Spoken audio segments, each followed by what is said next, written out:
They said once Zara touches your eyes, you step out looking like Mami Wata's daughter. Flawless, dangerous. But nobody warned you about the part they don't post on Instagram. Every client leaves her chair more beautiful than she walked in, and less like herself than she ever thought possible.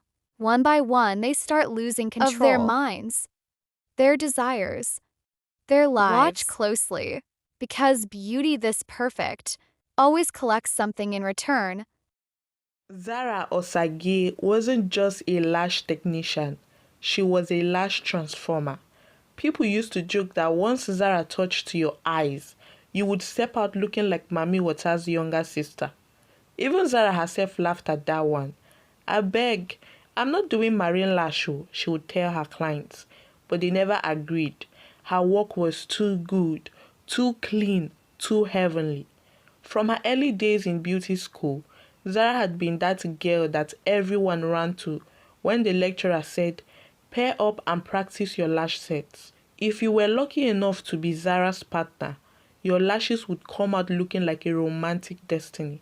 Long, soft, fluttery, the type that made people blink slowly like they were in a music video. Her hands were small and delicate, but the things they created, perfection. One of her classmates once said, Zara, your lashes are so fine. If you touch somebody's eyes like this, they will fall in love immediately. She just laughed and said, let them fall, maybe love will find me too. Years passed, Zara became 25, fully grown into her beauty, smooth skin, a face people liked to stare at twice, hair always in a soft silk bun, and lashes that could distract traffic. But beauty wasn't what made her successful. It was her consistency. Zara posted lash videos every week, in the salon, in her tiny apartment, sometimes even in the Uber on her way home. She didn't mind. Lash content was her joy. Her social media handle, @LuxLashes by Zara, was her baby. She nurtured it, watered it, and watched it grow until brands started quietly whispering her name in boardrooms. And in her day-to-day life, she worked in a high-end beauty salon, the type where the chairs were white, the mirrors had that soft aesthetic lighting, and the clients smelled like money and expensive candles. People didn't just book Zara, they waitlisted her, because once her magical hands were done with your eyes, your confidence would rise, your work would change, your ex might even call you by mistake. Zara always joked, don't blame me, blame the lashes. Life was good, peaceful, predictable, but predictable things never stay predictable for long. It was a calm Tuesday morning. Zara was sitting in the back room of the salon, sipping her Lipton tea. She wiped her hands, opened her phone, and casually checked her email. She expected the usual: client bookings, spam messages, one or two "Hi dear, I love your work, how much for classic set?" But what she saw made her blink like someone just applied fan to her eyelashes. A major lash brand, an international one for that matter, had emailed her. They said they had been watching her videos for months. They loved her transformations. They adored how she explained lashes like she was teaching a friend, not trying to impress the world. They wanted a partnership, a contract, a collaboration that would put Zara's face on their new campaign. Zara screamed, a soft scream because she's at work, but she still screamed. Her best friend at the salon poked her head in and said, Zara, hope it's not one of those "hello dear, be our brand ambassador for week cap" emails. So Zara shook her head dramatically. No, this one is real deal, the real deal, big brand. Money is inside. Her friend gasped so loudly, the receptionist outside asked, are you people okay? Zara couldn't stop smiling. She even hugged her wig mannequin, then apologized because she didn't want to mess the calls. Everything felt unreal. Her videos, her consistency, her passion. It was finally paying off. Zara was practically walking on air that day. She had never imagined a moment like this in her life. The contract, the prayers, everything had led to this. She couldn't wait to share it all with her ride or die, her mother. As soon as Zara locked the door to her apartment, she grabbed her phone and dialed her mom. The phone rang for a moment before her mother picked up with her usual warm, cheerful voice. "Zara, my daughter, how was your day?" Zara couldn't contain herself. "Mom, you won't believe it," she blurted. "I got the contract. The big Lash company, that one, they emailed me.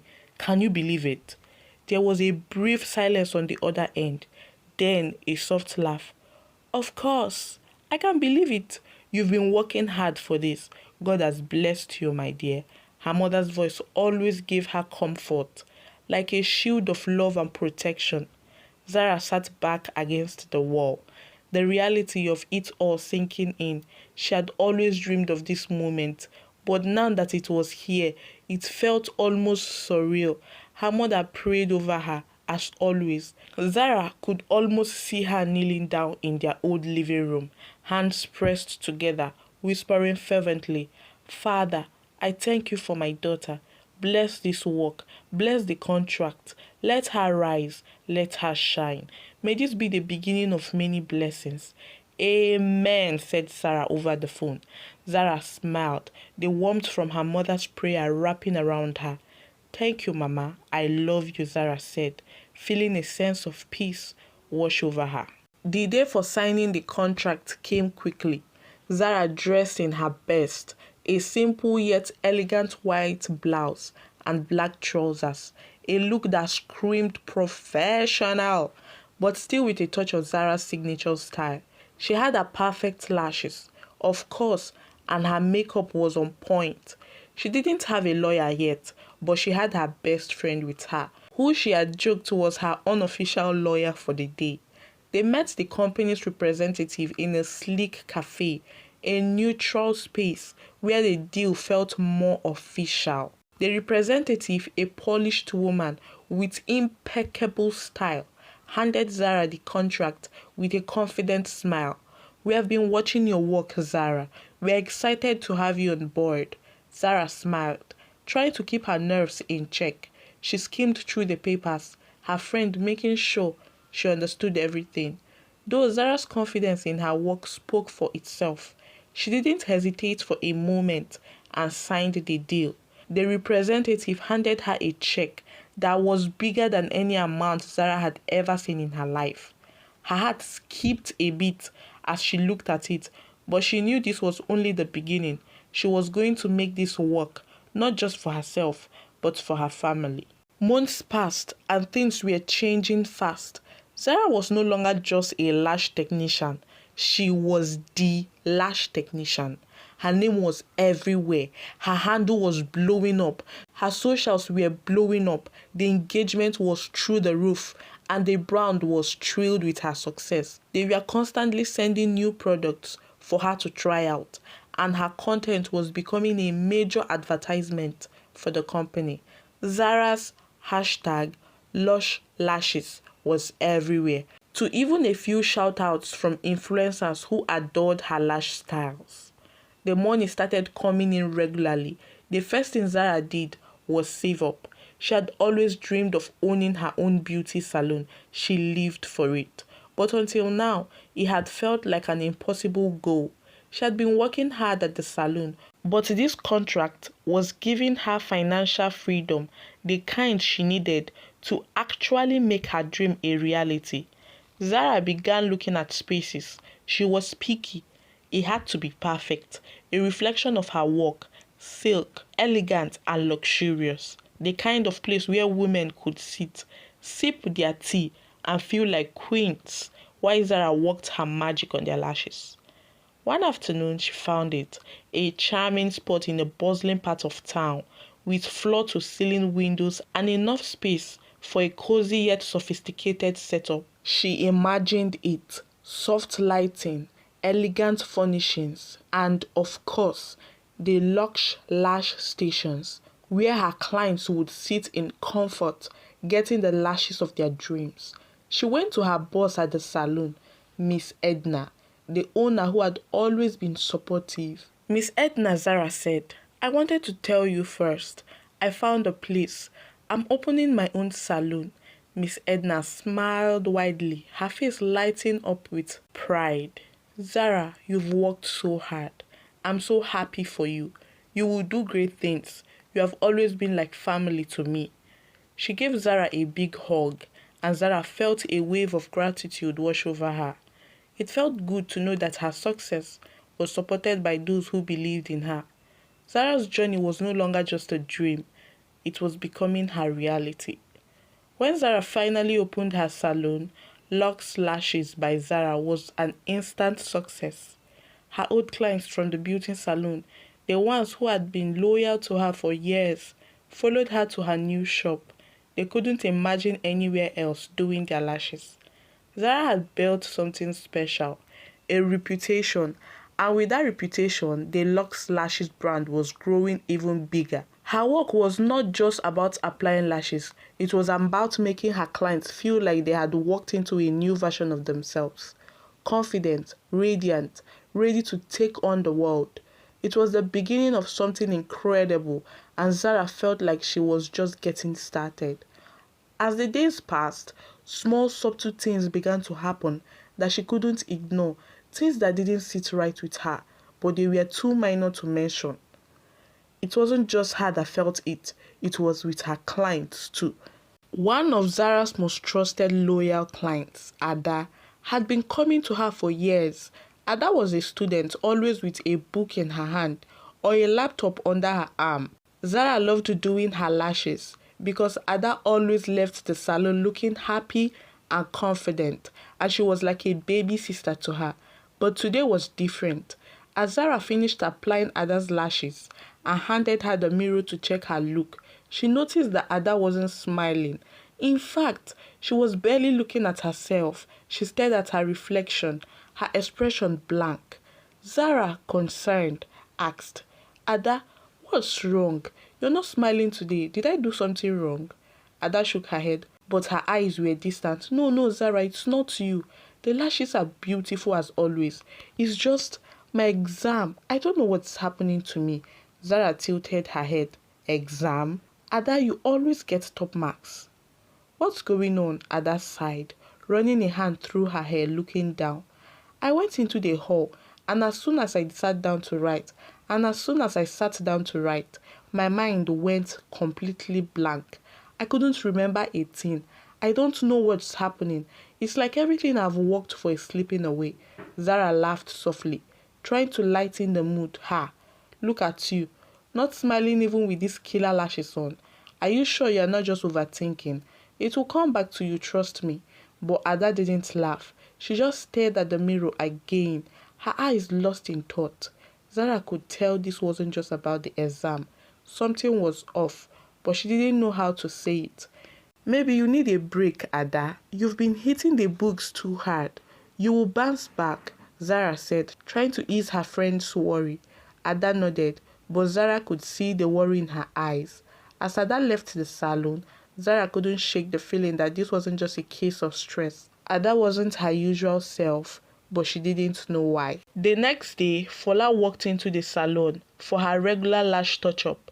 Fola was a familiar face to Zara, always the life of the party, loud, funny, and never shy. Zara was excited to see her as usual because Fola had a way of turning a dull day into something fun. But when Zara finished her work and handed Fola the mirror, she didn't see the usual bright smile. Instead, Fola looked serious. What's going on, Fola? You don't look like your usual self. Don't you like the lashes? Should I adjust it? Fola shrugged, then let out a nervous laugh. It's just, I don't know, girl. It's like I can't stop thinking about men. Like if there are guys I know who are looking for company or anybody else know, I can't say no. I just want them every single time. Zara blinked, slightly confused.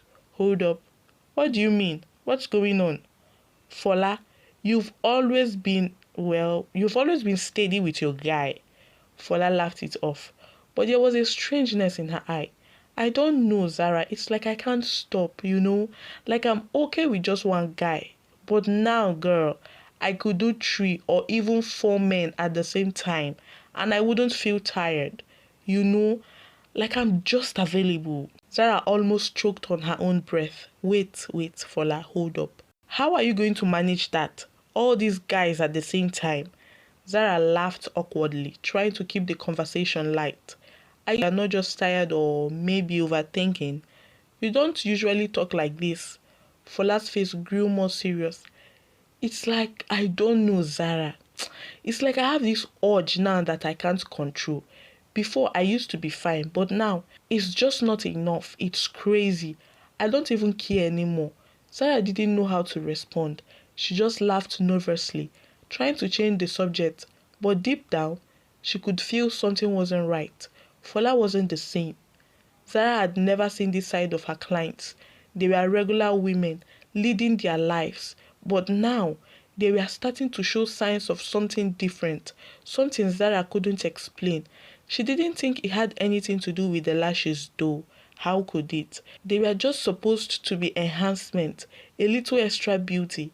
But as she went about her day, many more clients keep complaining, all in a friendly conversation. Zara knew something was up. Zara sat on the couch, staring at the phone in her hand.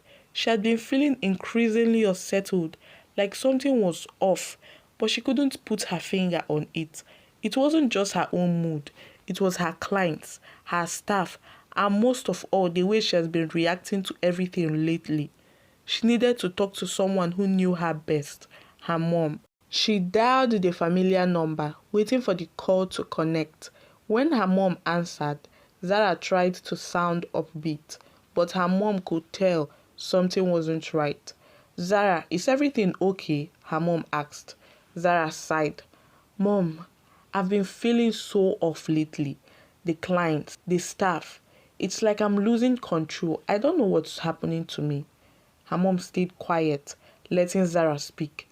Zara went on sharing the complaints she had been hearing from clients, the way they seemed to be feeling off after their appointments.